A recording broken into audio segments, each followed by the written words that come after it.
Assalamualaikum warahmatullahi wabarakatuh. Selamat pagi. Semoga kita semua sehat dan selalu dalam lindungan Allah Subhanahu wa taala. Sebelum memulai materi kita hari ini, jangan lupa ya berdoa agar Allah memudahkan kita dalam menerima pelajaran. Saya juga mengingatkan bahwa hari ini kalian diliburkan dan diminta belajar di rumah karena pandemi COVID-19. Jadi ibu harap kalian stay at home atau tetap di rumah untuk membantu mengurangi penyebaran virus tersebut. Baik, mari kita mulai kelas online kita pada mapel prakarya untuk kelas 7 pada bab pengolahan. Sebelumnya, saya akan sampaikan tujuan pembelajaran hari ini. Tujuan pembelajaran hari ini adalah kalian dapat memahami dan menjelaskan mengenai teknik pengolahan bahan pangan. Sebelumnya, perlu diketahui bahwa teknik pengolahan pangan ini secara umum dibagi menjadi dua, yaitu moist heat dan dry heat cooking. Sesuai namanya ya, karena saya menggunakan bahasa Inggris juga, saya rasa ini akan sangat membantu kalian untuk menambah kosakata bahasa Inggris, ya. Dan juga bisa sih untuk mengingat lebih baik karena bahasa Inggris ini cuma ada 1 sampai 2 kata aja. Jadi insya Allah nanti kalian gampang mengingat kalau kalian paham bahasa Inggris.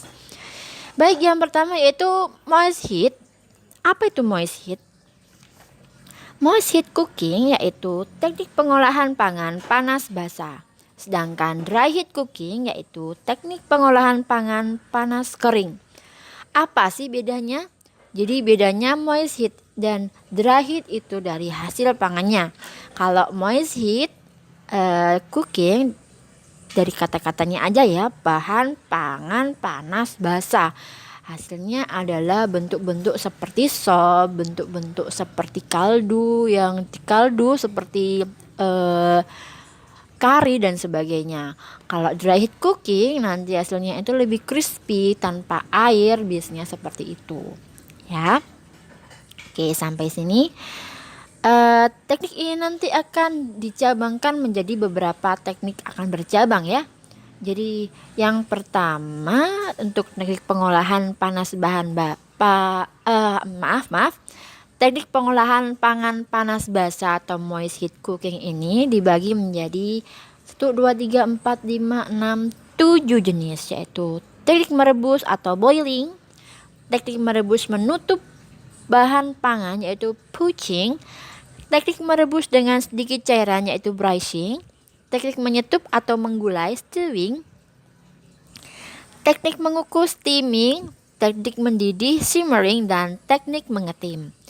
Nah, kita akan simak mengenai teknik-teknik ini ya.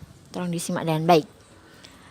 Yang pertama, teknik boiling, teknik merebus, yaitu mengolah bahan makanan dalam cairan mendidih. Cairan tersebut bisa berupa air, kaldu, dan susu. Jadi, teknik boiling ini yaitu dia bahan pangannya langsung dimasukkan ke air. Nah, air tadi direbus sama makanan yang sudah dimasukkan ke air tadi. Jadi gak nunggu dia masak dulu airnya. Kalau bahasa Jawanya mungkal-mungkal seperti itu.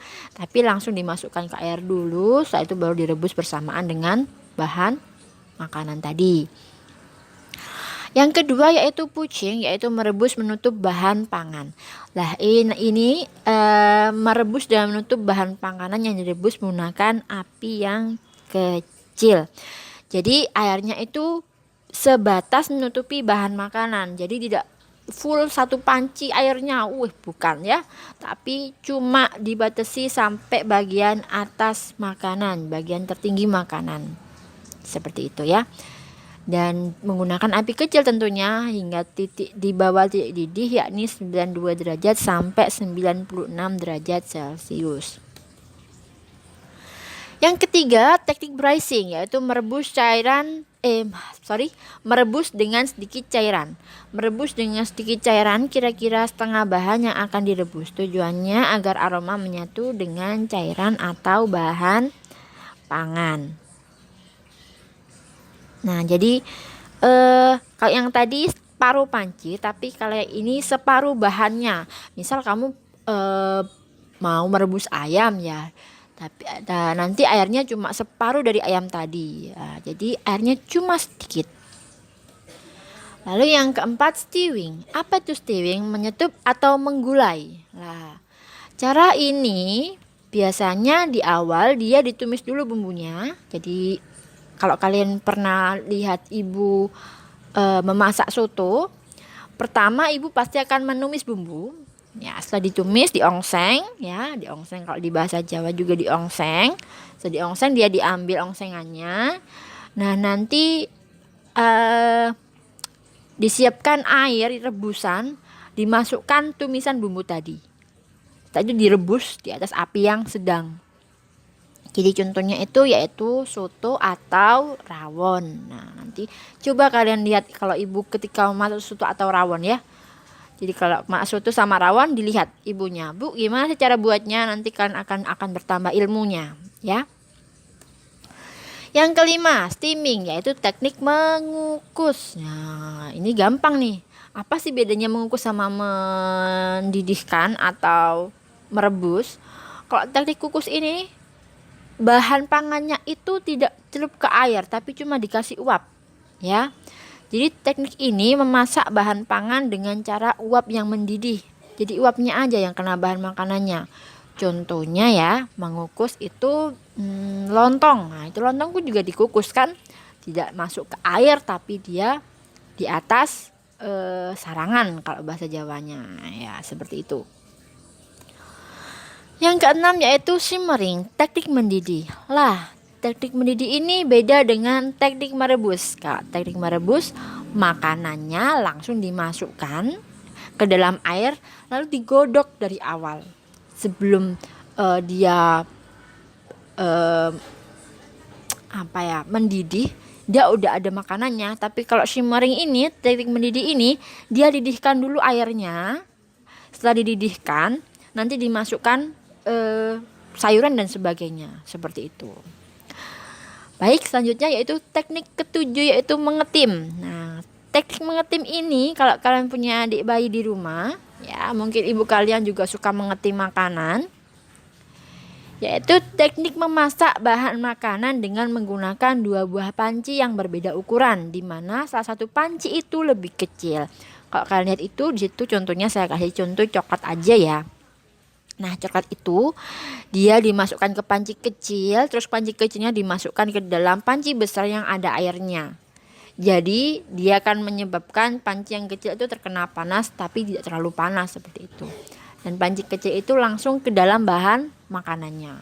Nah, seperti itu. Kalau kalian tidak paham mengenai penjelasan ibu nanti, silakan kalian tanya ke ibu kalian. Ibu kalian pasti lebih hebat. Karena apa? Karena mungkin ibu kalian praktek setiap hari ya, membuat kalian makanan, mungkin mengetim, merebus, atau menyetup dan sebagainya. Coba kalian tanyakan.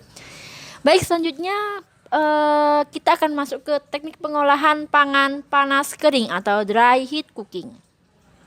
Ini dibagi menjadi 5, yaitu teknik menggoreng dengan minyak banyak, deep frying, teknik menggoreng dengan minyak sedikit, shallow frying, teknik membakar, grilling, teknik menumis, sauteing, dan teknik memanggang atau baking.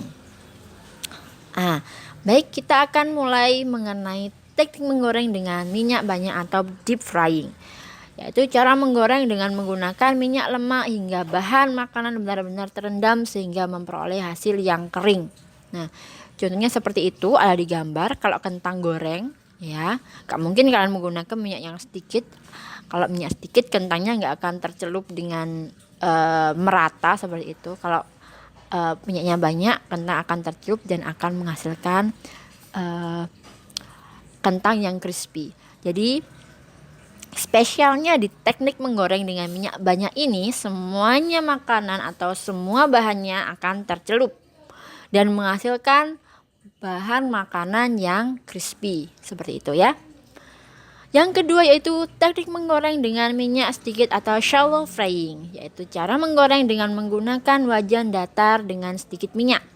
Proses menggoreng dilakukan dengan sangat cepat. Kenapa? Biar tidak gosong. Lah, spesialnya apa Bu dari shallow frying sama yang tadi yang deep frying? kalau shallow frying ini dia menggunakan wajan yang namanya wajan teflon dan minyaknya sedikit. Lah, harus dibolak-balik karena yang kena minyak cuma beberapa bagian aja, misal bagian bawah aja, seperti itu ya. Kalau yang tadi yang minyak banyak tadi deep frying, semuanya akan terkena minyak, semuanya akan tertutup dengan minyak. Tapi kalau shallow frying cuma ada di bagian-bagian tertentu dan harus dibolak-balik. Oke, selanjutnya yaitu teknik menumis atau shouting. Shouting ya. Teknik memasak dengan sedikit minyak, biasanya ditambahkan saus atau kaldu. Proses dilakukan dengan cepat dan dengan cara diaduk-aduk. Nah, biasanya menumis ini bentuk bahannya sudah dipotong-potong atau berbentuk irisan. Nah, kalau di sini biasanya kalau di gambar itu ya, kalau di sini namanya ongseng-ongseng. Nah, kalau ibu kalian buat ongseng-ongseng, nah coba kalian lihat bagaimana caranya menumis. Dilihat ibunya, Bu, saya mau lihat bagaimana caranya menumis. Nah, nanti kalian akan tahu, oh seperti inilah cara menumis, oh seperti inilah cara menggoreng, seperti itu.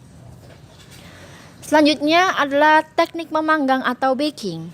Cara mengolah makanan dengan memanaskan bahan dari segala arah tanpa menggunakan minyak atau air. Ingat, tanpa menggunakan minyak atau air, dan panasnya akan merata ke semua bahan.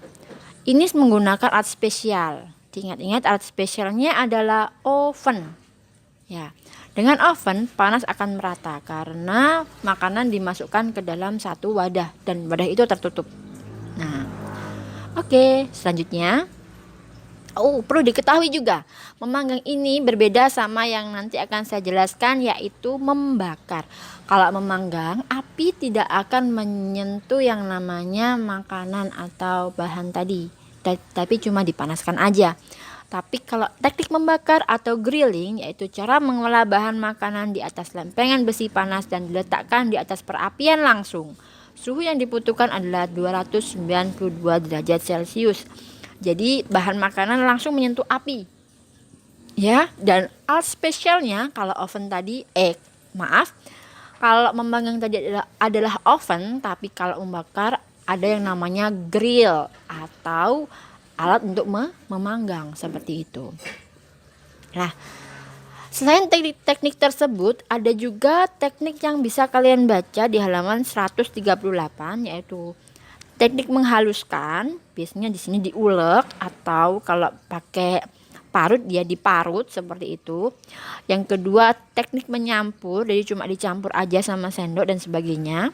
Yang ketiga, teknik menyaring atau memeras, biasanya digunakan untuk membuat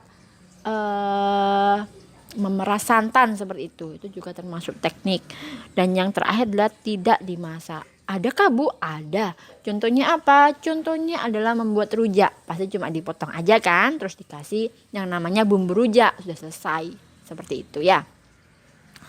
Oke, kalau kalian masih belum paham mengenai materi ini, nanti kalian bisa tanya ke ibu kalian, boleh, ke saya juga boleh via WhatsApp. Nanti akan saya share nomor saya di WhatsApp kalian, ke teman kalian juga ya. Saya juga ingin mengingatkan, jika kamu melakukan kegiatan memasak, apalagi sama ibu kamu perlu memperhatikan konsep K3 dalam memasak, yaitu keamanan, keselamatan, dan juga kesehatan. Cuci tangan dulu pasti, jangan sampai makanan kalian akan menjadi makanan yang tidak sehat karena kalian habis memegang sesuatu yang kotor. Yang kedua, kalian menggunakan baju yang bersih. Biasanya kalau di koki, kalian akan menggunakan topi koki. Agar apa? Agar rambut tidak masuk ke dalam makanan. Itu fungsinya ya. Nah, dan juga kalau kalian punya, mungkin kalian bisa pakai celemek agar tidak mengotori baju-baju kalian. Ya, seperti itu ya. Ketiga adalah keamanan, keselamatan, dan kesehatan. Baik. Kalian perlu tahu juga bahwa Indonesia merupakan negara yang memiliki banyak makanan khas di tiap daerahnya. Jadi, dengan ini mari mulai belajar memasak dan melestarikan makanan khas Indonesia. Mereka bisa, kamu juga pasti bisa. Sampai sini saja ya pelajaran kita saat ini. Setelah kalian mendengarkan penjelasan saya akan membuka sesi tanya jawab teknik sesi tanya jawab ini nanti akan saya sampaikan via WhatsApp dari teman atau guru wali kelas kalian. Baik, saya rasa sampai sini saja materinya. Saya ingatkan lagi, tolong ya nak, di rumah aja, jangan keluar rumah jika tidak ada hal penting yang ingin kalian lakukan. Jangan berkerumun, jaga kesehatan dan imunitas kalian. Saya akhiri pelajaran prakarya pada hari ini. Assalamualaikum warahmatullahi wabarakatuh. Salam kreativitas Indonesia.